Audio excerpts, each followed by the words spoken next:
Hi, everyone. Welcome. My name is Gretchen Roe, and it is my very great pleasure to have the opportunity to spend another hour with Dr. Vermelle Greene. I'll let her introduce herself in just a moment, but if you were present or watched the video of our conversation back in the spring, you know that we touched an enormous for so many of you who are parents of boys. And I am delighted to have the opportunity to be able to visit with Dr. Greene again today and talk in a little bit more depth about those conversations.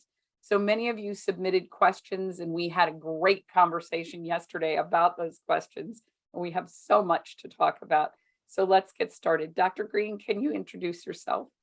Absolutely. First of all, Gretchen, thank you for having me. And thank you, homeschool parents, especially for doing what you're doing.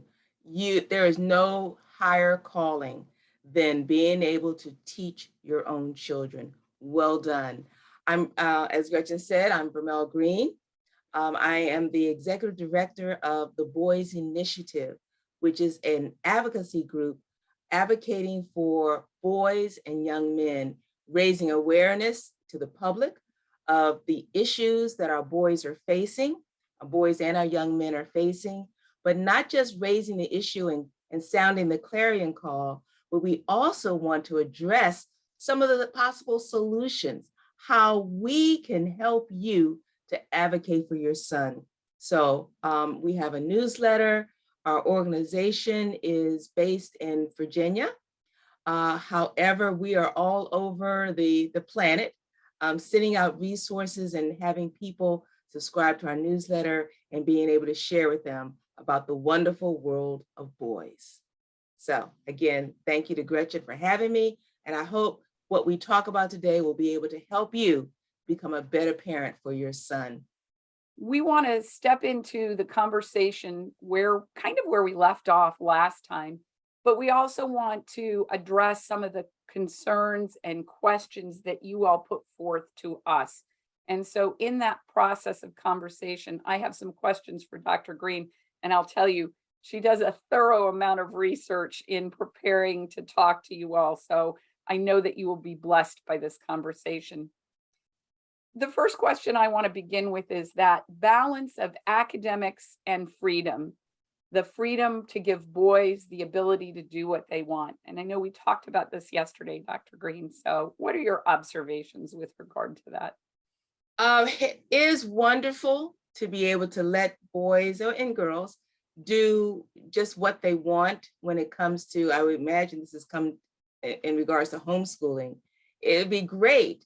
However, boys, more so than girls, and I'm speaking in generalities, please, all my comments are peppered with a heavy dose of generality. I'm thinking, there are going to be some exceptions, boys and girls, but going right down the middle, this is what I'm talking about. With boys, they need structure. They need boundaries.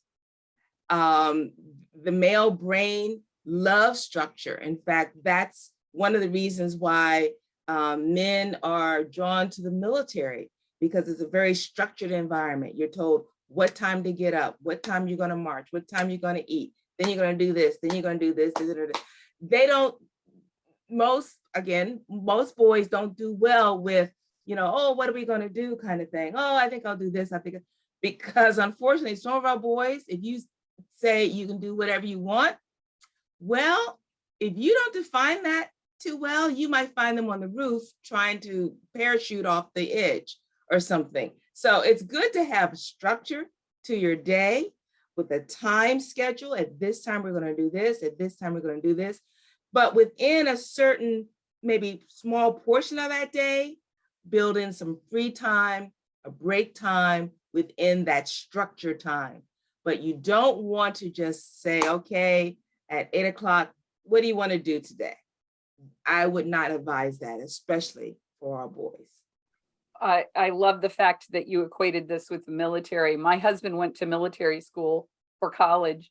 And I vividly remember when we were dating, I said, "Why would you choose to do that?" He said, "I knew if I didn't go attend someplace that locked me in at night and required me to get out of bed in the morning, I would never graduate from college.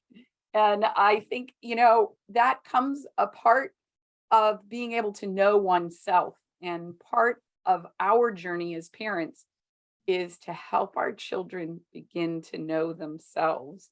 You're the most ardent observer of your child.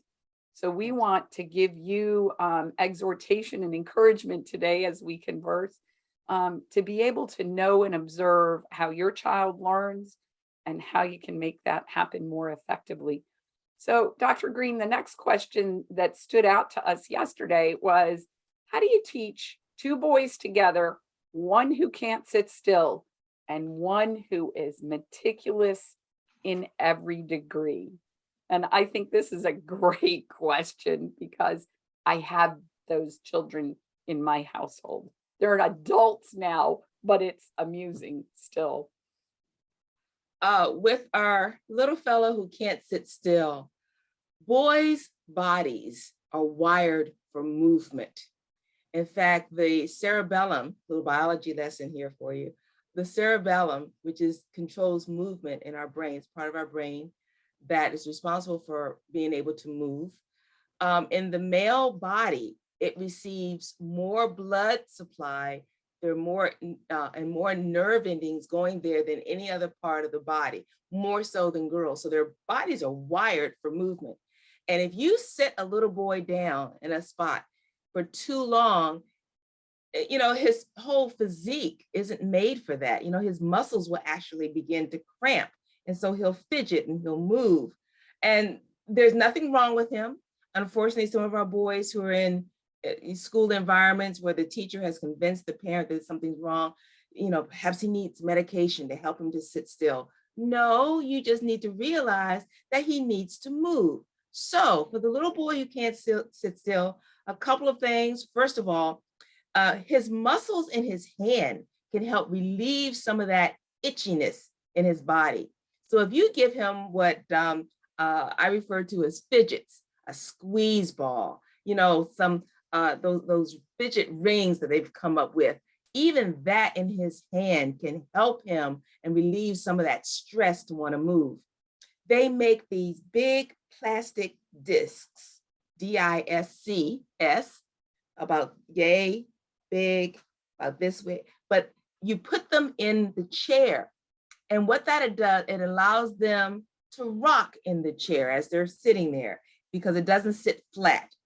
A one-legged stool to sit on, a bouncy ball, an exercise ball to sit on. That's giving him the movement while he's sitting there at his desk or at his table trying to work. All those kinds of things can help that little boy to be able to kind of sit still. There you go. My friend Gretchen, who's Miss ADHD advocate, has her exercise ball. And that does wonders for that little fellow who wants to move, giving him those breaks, not requiring him to sit a full 15 minutes or 30 minutes, but maybe to do his instruction in 5 or 10-minute increments so that he knows, and if you give him a timer, he can actually see, he knows that at the end of that 5 minutes or 10 minutes, he'll be able to jump up, run around the table, run around outside, and come back and do another 10 minutes. For the little boy who is very meticulous, I would say for him, does he really understand what he's doing? When you're saying he's slow, does he understand? Have you asked him, what is going on? Is he being distracted? Are you giving him breaks? And sometimes even for that child who's working so slowly, maybe that's his speed or her speed. But if you really think they're being distracted and they're not really concentrating, that little timer will help for them as well. That, honey, I want you to finish this amount of work in this amount of time. Let's see if you can do it. Boys love competition. You can make it a competition. Let's see if you can beat your last time in finishing this work. All those kinds of strategies. I think the other thing that's important to bear in mind here is when you have a child who's particular and meticulous, sometimes that comes out of a core belief of perfectionism. Mhm. And perfectionism can invade our lives. I know that I had a degree of that. I'm an only child. I'm the daughter of good German parents. And my homeschool philosophy was pretty much, you will do it because I said so. And so I created a little bit of perfectionism in my kids. And the way to step back from that with a child who's particularly meticulous is to point out the mistakes that you make and make light of them. And that was something I really had to learn, because it took an enormous amount of effort on my part not to beat myself up when I made a mistake, so that they wouldn't learn that behavior from me. And I That's think good. that makes a difference. That's good. We do have a question. What if the fidget item takes his focus away from what we are doing and he focuses on the fidget? And I think that's a particularly good question. Kathy Cool had some observations about a fidget item last week that I thought were particularly relevant. So let me just say in generalities, if you want to hear Kathy talk about that, you can access that particular webinar from last week on our website through our blog, demmelearning.com/blog. But now I'd like to have Dr. Greene's observations. How do you find a fidget that helps them but doesn't distract them? Right. I think a lot of learning or preparation goes into that, as you're holding it in your hand, explaining that this is a tool, Tool, and not a toy. So it's important that you use it as a tool, just like your pencil and your pen, they're tools. So this is a tool that I'm giving you to help you to concentrate on your work. However, if that tool is distracting you so much that you're not working, so much that you're just focused on it, I'm going to have to take that away. But, you can try something else, something that's not quite as distracting as that shiny fidget tool. I know at our team meetings at the Boys Initiative, our supervisor has what she admittedly is ADHD, and she'll sit there and she'll have her, and I can tell if she's really kind of bothered by something, because those things just start going at lightning speed. But she needs that, but it helps her to focus. My husband has a series of beads that are on a tether. And I can tell when he is listening to a video and trying to really pay attention, because I'll hear those beads clicking. And that's all the way down the hall in his office. And he's an adult male, but he knows if he has to really pay attention, he has to have something in his hands so that he can do that. And I think that makes a tremendous difference. I loved the mom who said that she had 5 sons to homeschool and wanted to know the best way to teach them without receiving pushback. And my first thought was, if you can figure out how to do that, I'd really like to know, because my adult kids still give me pushback and my youngest is 17. So, but you had a terrific observation in our conversation yesterday. So will you share that? Well, first of all, at the top of my prayer list, Mom, with 5 sons. But then a wonderful, wonderful opportunity. Just think that you get to touch the lives of people, wives and children in 5 different families, that you'll get to touch a time and send a message to a time that you will never see through your 5 sons. I think that's wonderful, a wonderful gift from God. I got an email just recently from Focus on the Family, and they are doing a new series by Emerson Eggerichs, Eggerichs, Dr. Emerson Eggerichs, and he wrote the book Mother and Son: The Respect Effect. And they're doing a short video series about the book that you can sign up for. It's free through Focus on the Family. And it talked about recognizing your son's need for respect. Many of us have heard the fact that Women, we need love. Men need respect. In fact, in Ephesians, it says, women, respect your husband. Husbands, love your wives. I used to think, well, why do they get love, and we get love, and they get respect? Because that's the way that the man operates. That's what he's built for. He's built for honor and respect. The man will join an army and risk his life in order to get respect and honor. And your son, he's just a little man. He needs respect as well. So mom, if we are nagging them and badgering them, why can't you do this? Why don't you do this? We're not giving them the respect that they need. And this is something that Dr. Edgeworth says, that as we withdraw respect from the relationship, they pull back from us as well. And they pull that loving way, that loving interaction, they pull it back as well. And it becomes a confrontational thing of pushback. You're not giving they're not thinking, they may not even be able to verbalize it, but they can tell if they're not getting the respect that they want, the respect that they need for that healthy male ego to develop. So I would invite you to look that up. I think Gretchen just put that book. She's going to put it in the notes.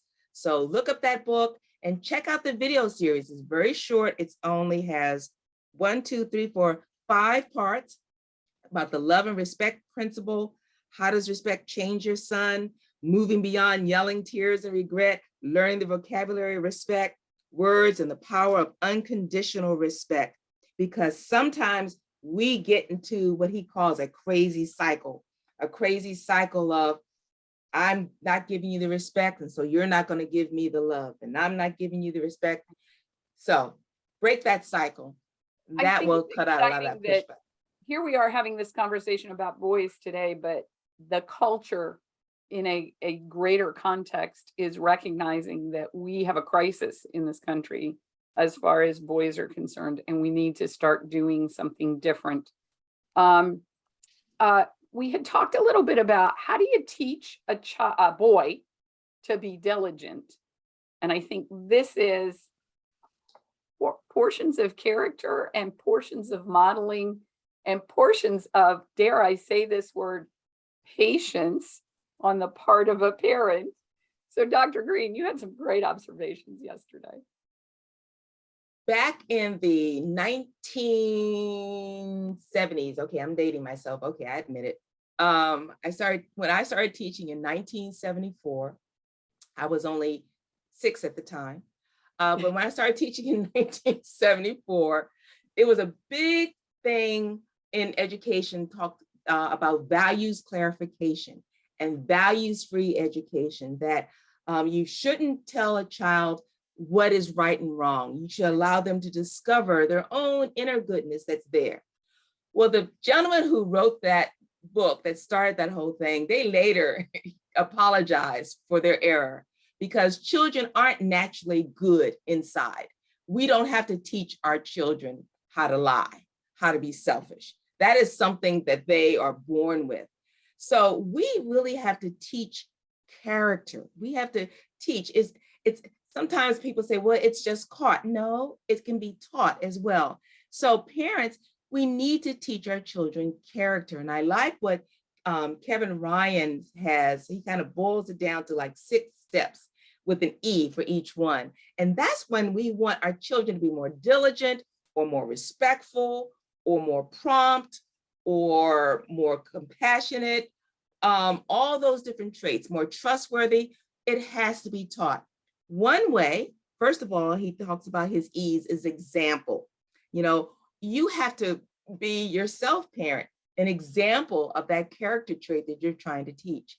And also showing them in history or in the general culture, getting increasingly difficult, but you can find people who can provide an example for a certain character trait. The second E is ethos. In a classroom, we talk about having an ethical environment. Well, the same thing in your house. You establish an ethical environment that in this house, we don't do this. In this family, we do it this way. In this family, we don't treat each other. We don't say these kind of things. We don't act this way. So establishing an ethical or an ethos in your home. The third is explanation. The parent is the great explainer, and there's times that we just have to explain things, that it is important to be diligent. Why is it important to be diligent? Because if you are diligent and you don't give up, this will help you in your future life. It'll help you in your future schooling. It'll help you in your job. If you are diligent, if you don't give up, you will succeed. With a lot of prayer and a lot of support from those around you, you will succeed. Don't give up. Sometimes though, explaining isn't enough. Sometimes you just have to get to the heart of the issue. And so that next E in Kevin and Ryan's list is emotions or exhortations. Sometimes parents, we just have to use, it's almost like a 4-letter word, but it's 5 letters, shame, S-H-A-M-E, shame. Sometimes, it's kind of falling out of vogue. Oh no, you should. But sometimes I know in my life, shame has kept me from repeating a lot of the things that I have done wrong. So sometimes with your children, you have to pull out that shame card, that it would be you don't want to shame your family, by not being this way. You don't want to shame yourself. You don't want to feel badly about yourself. You don't want to go through life feeling guilty. But that is a great motivator and is an important corrective for our own behavior. The 5th E, experiences, moral action. Our children, unfortunately, in this day and time, they're given so much and they're asked to do so little, maybe clean the room, take out the garbage, wash the dishes.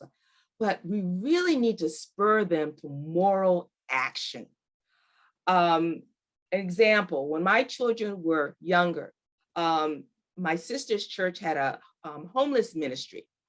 And they would load their pickup truck with soup and sandwiches and this kind of thing. And they would drive down to inner city DC. And I told my son and daughter, you're coming too. So they were too young to be out about like on the street corner, because we were on a street corner and kind of, dangerous part of town. But they sat up in that truck and they would hand us the food to hand out to the others. And they got to see what they were doing, that they were helping homeless people who didn't have much to give. So having your child volunteer, a lot of public school systems have service learning requirements where they have to go out and they have to volunteer, but that's giving of themselves and that's spurring them to moral action. So that is important. Operation Christmas Child, making visits to nursing home. I know my granddaughters with my daughter-in-law, they used to go to a nursing home, a local nursing home, and give out cards and sing songs for the residents. That's giving of yourself. And that's teaching, not just diligence, but that's teaching compassion, that's teaching promptness, because if the residents are expecting you at 11 o'clock, they're going to be in there, bless their hearts, in their wheelchairs at 11 o'clock waiting for you to come. So all those kinds of actions teach character. And then the last one, the last E, is excellence, expectations of excellence, and not just academic excellence, all right, but excellence in becoming a good person, a person who has good character, a person who can be trusted, can be relied upon those, and all that takes teaching, educating, because our children aren't naturally going to become this unless they are taught. Right, absolutely. I am reminded of my eldest son who had to, in high school, write a report on a World War II veteran. And so he found one who happened to live in a residential facility near our home. And for about 3 years after that report, he would disappear for about an hour once a week and go over and read to this man, because the man said he had lost his vision. And the thing he missed most was reading. And this was back in the day this was probably almost 20 years ago. So it was before the days of Audible and things like that.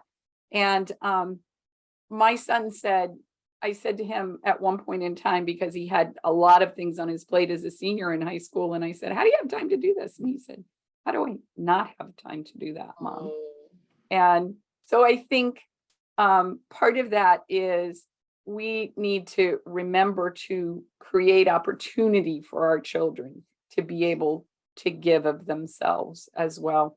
You said something that I want to address in a different context now. And that was the issue of shame.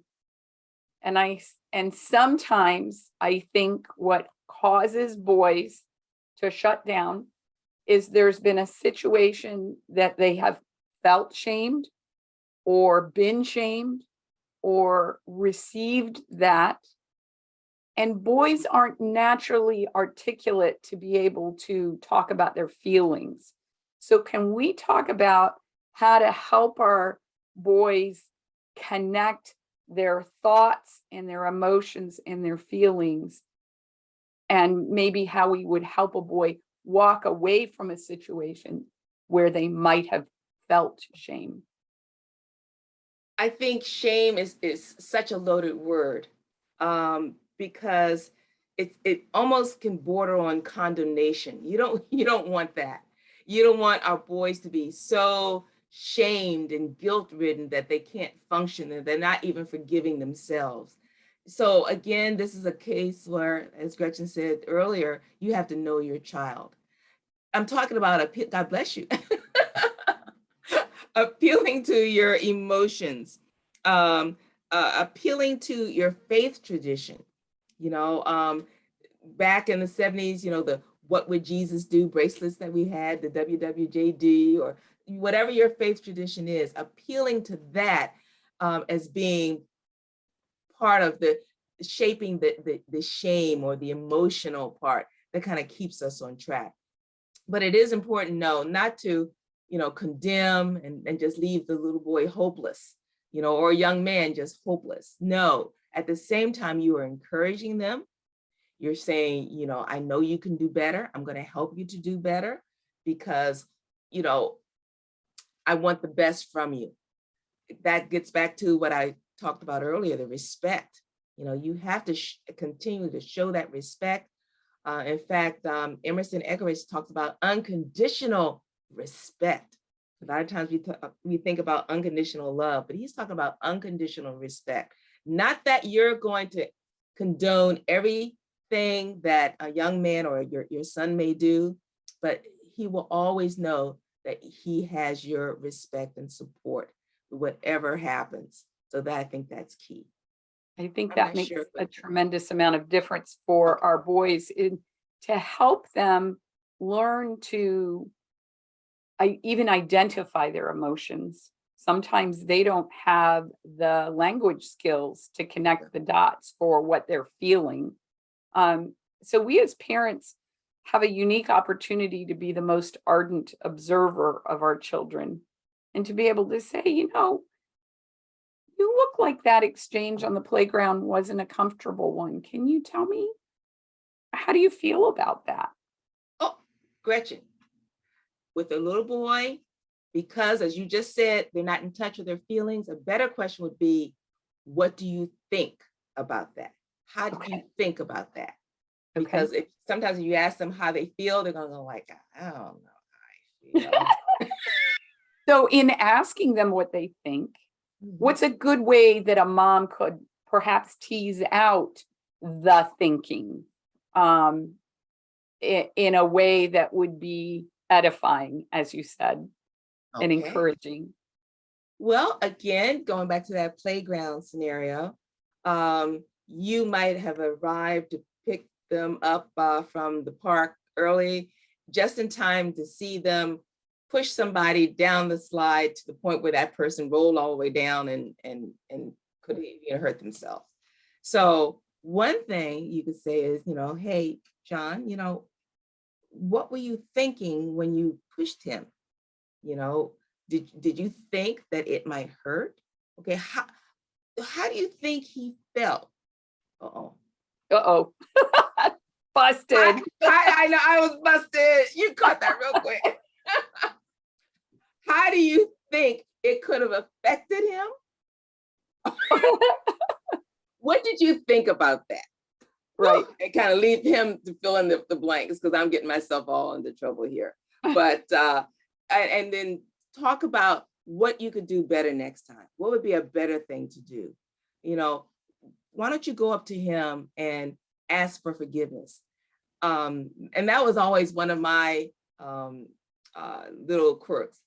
When I had my all boys school and I would say, you know, you did this wrong, he'd go up to another boy and say, I'm sorry. I said, no, I don't want you just to throw out, I'm sorry, because that's just, I want you to ask for their forgiveness.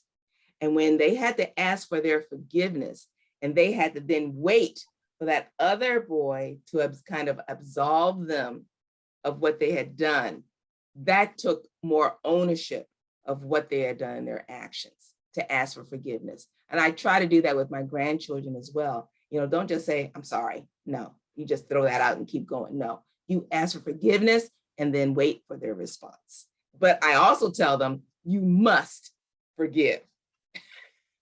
Well, sometimes it takes a long time. I think my husband would laughingly say to you, he's still on the upside of the learning curve for that, not just forgiveness, but being able to own that process in forgiveness. And really what we're doing is we're raising the next generation of men to be able to understand that process. We have a comment here that I think is important and I'd like to share with you. It says, thank you for the encouraging words and challenges to raise up our boys as godly, respected men.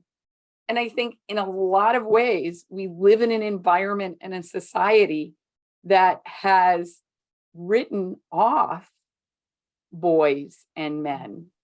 And I don't want that to be that way for my three sons. And I know that every parent who is joining us today or will watch this video feels the same way. So we had an interesting portion of our conversation yesterday about talking to boys and perceiving that they're frustrated with what we're asking of them. So we had talked about parallel conversation versus clarifying conversation. So I wonder if maybe you could talk a little bit more about that, because this was such an interesting rabbit trail for us to run down as far as helping our boys understand to clarify with us, but for us to understand how to clarify with them to make sure our instructions are understood or our admonitions or whatever that is, to make sure we've been heard. A key component of raising a son is bonding with him. A boy bonds differently than a girl. And I may have mentioned this the last time we were together. Girls bond through what's called kind of almost like a touching or emotional nurturance. You know, we bond with talking and sharing and giving each other, you know, a gentle hug and listening to each other's stories and that kind of thing. Boys, on the other hand, bond through something that Michael Gurian refers to as aggression nurturance. They bond with each other through wrestling and tough talk and play fighting and punching and rolling on the floor. And that gets them in trouble a lot of times in schools where the teachers don't understand that. You know, they'll see two boys, you know, punching each other and they go, oh my goodness, he's fighting. No, he just may be saying hello to his best friend. You know, that's just the way that they interact. So the wise parent will learn to bond with their son the same way that they bond with each other. I'm not saying necessarily you have to punch him or roll on the floor with them, but ways to bond would include perhaps playing soccer with them, playing basketball with them, taking walks. And if you take a walk with your son, walk shoulder to shoulder versus, you know, other ways, because that's when a boy can really talk and open up to you. So bond with your son. And when you bond with your son, that will kind of help to understand and explain, or help him to understand what you say and help you to understand what he meant as well. You're getting a kind of snapshot of his heart. With academics, you want to, or I suggest that you explain things in more than one way. If you explain the instructions, check for understanding. Do you understand? Don't just say the same thing over again. Say it in a different way. Write it out, write it down, rephrase it. Yeah, I used to always say the first time you give an instruction, you have to first make sure you have his attention. Because if you don't have his attention and you say it, it's just going to go in one ear and out the other. So make sure you have his attention, check for understanding, be willing to say it more than once. Unfortunately, in the classroom where there's like 20 kids and the little boy raises his hand and say, "Teacher, I don't understand." She'll say, "Well, you should have been listening. I'm not going to repeat myself." And in her case, when she's got 20 or 30 different kids, it's hard for her to repeat. But when you only have a few, repeat those instructions, rephrase them, check for understanding, and make sure that he knows exactly what you want.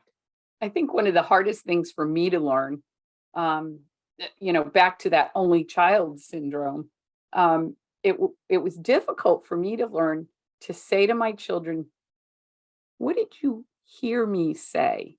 That's And good. because often what came back was in no way what I had asked of them. And it was, I still have memories of times where I'm like, "How did you get that out of this?" And the caveat here is not to make them feel bad because that's not what you said, but to be able to offer gentle encouragement to say, "I know that's what you think you heard me say." And I had to practice this in a bathroom mirror because my default setting would have been my good German father's setting, which was, "What do you mean? I did not say that." So I had to practice. I'm sorry, you didn't exactly hear what I said. Let's try this again. To go back through it again in a way that I didn't shut them down from asking me for clarification the next time, Right. which makes a lot of difference. It We had a does. parent say something that I thought was really encouraging, but I want you to revisit this because she said the first webinar, the one we did in May, was so informative, and she loved the tip about reading time equal to screen time. And she said that changed the dynamics in her home. And I thought it might be worth us revisiting that again today. Oh, absolutely. Our little boys, and that screen time. I read an article, and I know you just shared one with me just yesterday too, Gretchen, written by, it wasn't Kathy Cool who had written it. It was No, two it wasn't others. Kathy. It's a group of occupational therapists talking about. Yes, yes. And they had some remarkable findings on the effect of excessive screen time on a child's brain, boys and girls, on their brains. And I want you to talk about that one, but I'd like to share another article that I read from Leonard Sachs. And Leonard wrote the book, Boys Adrift. And I'm pretty sure that you put that as well in the notes. Leonard Correct. Sachs, not only is he a medical doctor, but he's also a PhD. And he has done extensive work in boy-girl learning differences. He's not just in a laboratory, he's out in the schools and out with the kids. And so he knows what he's talking about. And one of the things that he wrote was the effect of video games on our sons. And knowing the difference between if your son just has too much time on the video game or if he's really addicted, because that addiction to video games is a real thing and it can happen. So he wrote an article, and the article was posted in his blog with the Institute for Family Studies. The title of the article was, "Is Your Son Addicted to Video Games?" It was written September 7th, 2022, just this month, Institute for Family Studies. And when he wrote it, there was an aha moment. The first thing I did was I sent it to my daughter because I wanted her to determine, because I know her son spends a lot of time with video. They monitor it, praise God. They monitor his time, but I wanted her to make sure. And she called me back and she said she kind of did the kind of evaluation on the assessment that he mentions to determine if it was an addiction. And she said, nope, an addiction, a child who's addicted to a video game, if you remove that video game, it's almost like removing a drug, that they will go through extreme withdrawal to the point where, you know, they can become angry, they can become withdrawn, they can lash out. You can really tell the difference between a child who's addicted versus a child who just perhaps maybe spends too much time. Well, and then you can just say, well, let's see, we're not going to get on the screen or on videos today. I just want you to play. You know, are they willing to do that? Another thing that he mentioned for those children who are addicted is the fact that they don't realize that they're addicted. You know, it's almost like, again, the alcoholic, you know, who might deny the fact that he's an alcoholic or she's an alcoholic.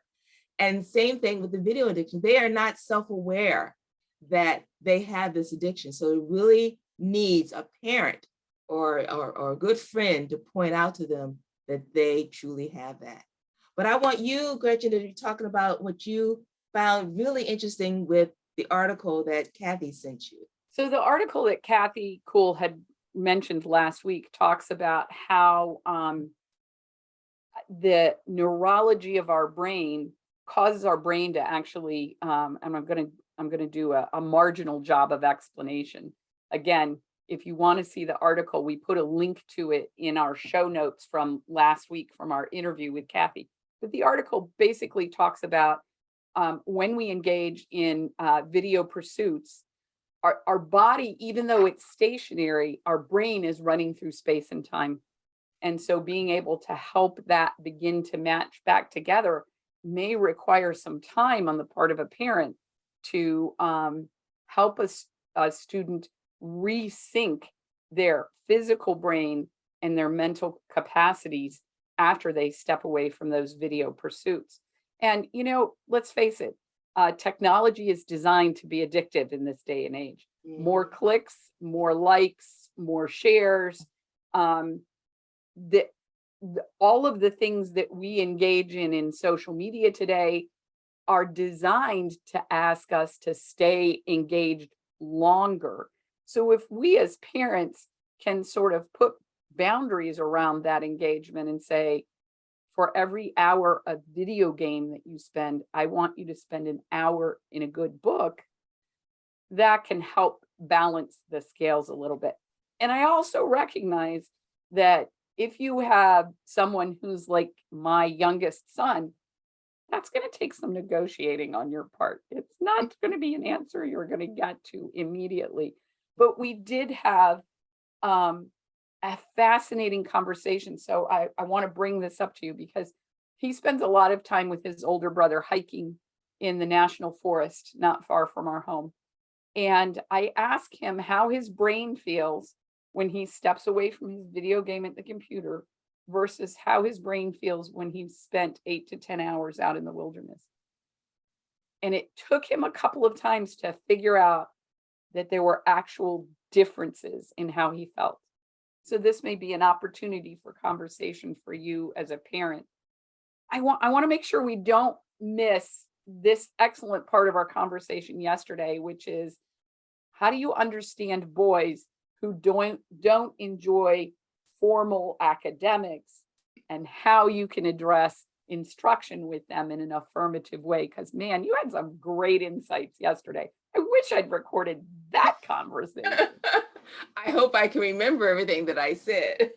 But when a person says formal learning, they use that term, air quotes, formal learning. Many times they're envisioning sitting at your desk, a whiteboard or screen in front of me, and I got a pen in hand, and I'm there listening and writing and listening and writing. Well, that may not be the kind of formal learning that your son likes or needs, or your daughter. formal learning can be outside, your yard, the woods. The world is an extension of your classroom. Formal learning can be going out in the grass and studying botany, or walking through the woods and studying about the different animals in the forest. When you're doing English or you're writing a story, get them a clipboard and a pen and let them go sit out under the tree and write their story or do their lessons. It doesn't necessarily have to be sitting at a desk, within the confines of your kitchen or living room. They can be outside and still learning. Also, I remember with our boys, when I say our boys, I opened a Christian school for boys some years ago, the day before 9/11, September 10th, 2001. And we were in operation for about 14 years before finances caught up with us. We wanted to keep the school affordable because we had a lot of single moms who had enrolled their sons. But unfortunately, the school, we had to close. But what that did when the school closed, it allowed me to visit, homeschool conventions like when I first met Gretchen, or do workshops for teachers as well. But we used the grocery store as an extension of our classroom. We loaded the boys on a shuttle bus and we took them to the grocery store to study unit pricing. This is a math lesson. So they had to figure out unit pricing. That was before the day that they actually put it on the label. We had to figure out, which is the better deal, this can or this can. Look at the units, and you have to compute the units. Then we looked at the department stores, and we see that these sneakers are marked 20% off, and these sneakers are marked 40% off. Okay, which is the better deal? So using nature, using the stores, using the community as your school, not just within the confines, as I said, of a classroom. I can't let you leave this part of our discussion without telling the tale of the toothpick birds. So The toothpick birds, yes. I taught biology and in high school, and we were studying an ecology lesson, learning about natural selection and camouflage and this kind of thing. So what we did, I told my class, and these are high school, some of them are seniors, I said, today you're going to be toothpick birds. And they're looking like, toothpick birds? What? So I had purchased some containers of the colored toothpicks. The toothpicks are all different colors. And before class, I had gone out and stuck them in the lawn right outside my classroom. And I said, okay, I want you to find the toothpicks. You're all toothpick birds. So I'm gonna time you and see how many toothpicks you can find, toothpick birds. So I set the timer and they began to go through. I loved it because they had to crawl down. It's like these big seniors crawling in the grass trying to find the toothpicks. And finally, at the time was called, I said, okay, let's count up how many toothpicks you found. And we would graph them and say, okay, how many red toothpicks were found? How many yellow toothpick found? Green, whatever. So they could see that there was a natural selection or an advantage for the green toothpicks, that they weren't as easily seen, say, as the yellow toothpicks. So we were able to do that lesson. Now, I could have sat them in their chairs in the classroom, put the notes up on the screen and had them copy down the notes about it. But that was experiential learning. And that's what we have to do as parents, especially with our boys, letting them out into nature and really doing all those special activities that they're not going to get necessarily just sitting and getting. Sit and get. That's right. It just doesn't happen with boys in the same way that it does. And I think I talk to so many parents who say, well, my son has attention deficit disorder, or my son has ADHD. And, the formal academic environment of public and private schools nowadays creates that, because boys weren't designed to sit still. So one of the things we talked about yesterday is, if you have a lesson that requires an hour's worth of input. How do you structure that lesson for a 10 or 11-year-old boy? And you had said 10 minutes at a time with a 1 or 2 minute break. So can you elaborate a little bit on that? Absolutely. The term is brain breaks. That's the term. And if you go on Pinterest and just do a search for brain breaks, oh, you get oodles and oodles of different ideas. Some of them are more applicable to a school classroom versus at home. But essentially what you're doing, you're taking that hour and you're breaking it up into bite-sized chunks where you're not just offloading the whole time on instruction. You're giving them time to move, to walk around. It could be something just as simple as, getting up and doing some jumping jacks or some push-ups. All that is stirring more blood to come into the brain, because with our little boys, if they are getting tired or sleepy or bored, the brain goes into what has been shown to be almost like a resting state. And they'll just kind of zone out on you, and they'll just kind of stare. And eventually, if they're still not stimulated, they'll just kind of close their eyes and go to sleep. And many a day, that happens not just to our little boys, but our big boys as well. Our husbands, when they're sitting on that sofa and they're just kind of scrolling through the TV screen and they're not getting stimulated, they go into that resting state. So break up that instruction into smaller units, give them some brain breaks. Oh, I got to tell this story though. I don't know if I heard this from you, Gretchen, or I think from another parent who said that one time they gave their son a break to just kind of run around the house. And then, after, he left and started running around the house, she went and started doing, dishes, whatever. She started cooking, whatever. And about maybe a half an hour later, she's at the sink and she sees his head go past the window. And she realized she left her son. He's still doing his circuit around the house. She said, oh my goodness, okay, you can come in. But do that for your son. He will love you for it, and he'll be able to spend a lot more time on the sit down academics that undoubtedly is they're necessary sometimes, to just kind of sit down with that book, sit down with that instruction and listen.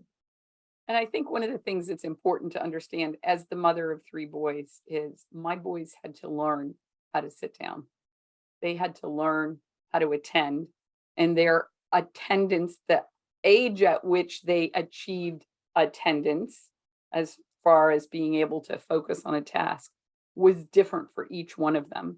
So I say this in all earnest experience to moms who have multiple children: don't expect the same outcomes with each child, because God is no respecter of persons, and he'll give you 6 different kids to teach you 6 different ways on how to get to that end game. Vermelle, I can't believe we're almost to the bottom of the hour, and I didn't want to close the hour. I love this observation. I'm sorry. My ADD just thought this is great. It says, wow, you ladies just saved my 10-year-old's childhood. So, thank you, Luana. That's our goal. We're just here saving them one kid at a time. That would be our goal. But I don't want to close this hour together without you getting a chance to talk about this summit. So yes, can you explain that in a little bit more depth for parents? Absolutely. And for that last parent, I just want to say your child's that, because I think back on my poor son, and I don't know if I've ever told him verbally, but in my heart, I'm saying, oh, I'm so sorry, honey. I did not know. I did not realize this is how you learn. This is what you need, whatever. And he being the very first, I kind of practiced on him. So hopefully I can not make the same mistakes with my grandchildren. But October 8th, that's a Saturday, October 8th, from 9:15 to 4, we are presenting, the Boys Initiative is presenting what's called a Helping Boys Thrive Summit. And if you go to our website, which is theboysinitiative.org, right on the front page of our website, you would see the advertisement for it, and also the box for registration. It is a virtual summit that you can enjoy in the comfort of your living room, in your PJs and a cup of coffee. Also, we are giving you the schedule. We have different speakers throughout the day. We have a keynote from Michael Gurian, who has written close to 30 books on boy-girl learning differences, the minds of boys. My bookshelf behind me, has Michael's books. And finally, I just say, well, I gotta give some other authors some time. So I took some of Michael's books down, but they're all about how to teach your son what boys need, what girls need as well. So he's gonna be our keynote, one of our keynote speakers. We also are gonna have a keynote from a gentleman by the name of Warren Farrell, who wrote The Boy Crisis. And in his book, oh, this is wonderful, that he wrote with John Gray, Warren talks about the effects of ADHD, what can cause it, how to remedy it. A wonderful, wonderful book, The Boy Crisis by Dr. Warren Farrell. He's going to be doing one of the breakout sessions in the afternoon. We also have breakout sessions dealing with how to teach boys, how to speak boy, how we can prepare our sons for college and beyond. We are planning a wonderful day for you to just kind of immerse yourself in all things boy. But if you can't attend the whole day, maybe just catch a bit of it here and there, you will have access. If you register, you will have access to a recording for up to 2 weeks after the event. So even if you can't sit through the whole 6 hours, you're coming and going, that is fine. And best of all, Gretchen, for your viewers and your followers, I'm going to give you a promo code for free registration. Free. Don't we love free? Here's the promo code. Educate. EDUCATE. Educate. So if you go on to our webpage and you register for the summit, it's going to ask you if you have a promo code. Put that in for a free registration and hope to see you there. We want to help you to help your son be the wonderful young man that God has created him to be. He has a special plan and purpose for your son. And we want to empower the parents to help you to help your son achieve that special plan and purpose that God has for his life. Can you give us that webpage one more time? Right. The Boys Initiative, that's THEBOYS Initiative, INITIATIVE.org, theboysinitiative.org. All right. Awesome. And you had a spelling lesson too. Yes. Oh, I have to tell you, this has been such a terrific hour. Thank you so much for spending this time with our parents. I'm going to leave the closing words to you. What would be the one exhortation you would want a mom of a boy to keep and tuck in her heart? Your boy, your man-child is special. And I know in this audience, we have a lot of Christian believers who know about, if I mentioned the term spiritual attack. And our boys truly are under a spiritual attack from different sources, pornography, the culture, all these kind of beliefs and belief systems that are attacking them, that want your son, because the enemy knows that if he can take your son, he can ruin his life. He can keep him from heading that wonderful family that he has the potential to lead. So, parents, protect your sons, pray for your sons, let them know that how much you honor them and respect them, show them your love, mom, dad, feed into your son, be the role model to your son, because he's looking for a godly man to show him what it is to be a man. Because many of our boys, unfortunately, are in fatherless homes. So moms, if that's your son, find a good role model for him in your church, in your community, because mom, you can teach him how to read and write. You can't teach him how to be a man. So find that man that can help him to achieve his goal and that plan and purpose that God has for his life. I want to thank you all. Again, theboysnetwork.org. Sign up for our newsletter. Follow us on social media. We're on Twitter, Facebook, LinkedIn. There's another one that I can never remember. I always forget one. Well, it has been a great pleasure to spend this hour with you. And I just want to say in closing, thank you all for trusting us to come into your homes for this last hour and share this time with you. Thank you all so much. And we wish you the joy of this journey. Take care, everyone. Bye. Bye-bye.